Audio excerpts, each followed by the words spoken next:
HSC পরীক্ষা, আলিম পরীক্ষা, এটা জীবনে অনেক বড় একটা রেস, এটা একটা লম্বা দৌড়ের রেস। এইটা হচ্ছে লেগে থাকার রেস। কতজন লেগে থাকতে পারবে তারাই শেষ পর্যন্ত ভালো করতে পারবে। 14 লক্ষ স্টুডেন্ট এইচএসসি পরীক্ষা দেবে, 2 লক্ষ স্টুডেন্ট A+ পাবে।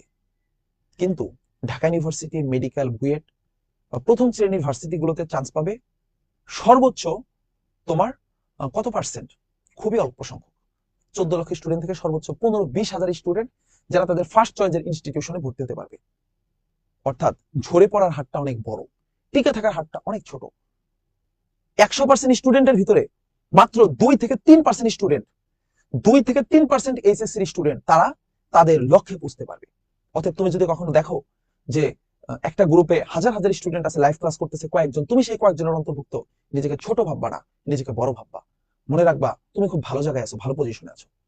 কারণ ওরা ওরা হচ্ছে সেই বাকি 97%-এর ভিতরে, আর তুমি হলো সেই টিকে যাওয়া 3%-এর ভিতরে।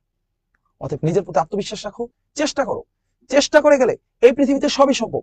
আমার ঢাকা ইউনিভার্সিটিতে 3.80 পাওয়া, 4 পয়েন্ট পাওয়া স্টুডেন্ট ঢাকা ইউনিভার্সিটিতে চান্স পেয়েছে। আবার আমার এমন অনেক ফ্রেন্ড আছে যারা 2টা গোল্ডেন A+ পেয়েও চান্স পায়নি। অতএব ভাইয়া, নিজের প্রতি আত্মবিশ্বাস রাখো, ইনশাল্লাহ লাইফে অনেক ভালো কিছু করতে পারবা। এইচএসসি, আলিম পরীক্ষা অনেক ভালো কিছু করতে পারবা। আমরা তোমাদেরকে সর্বোচ্চ পরিমাণে হেল্প করে যাবো।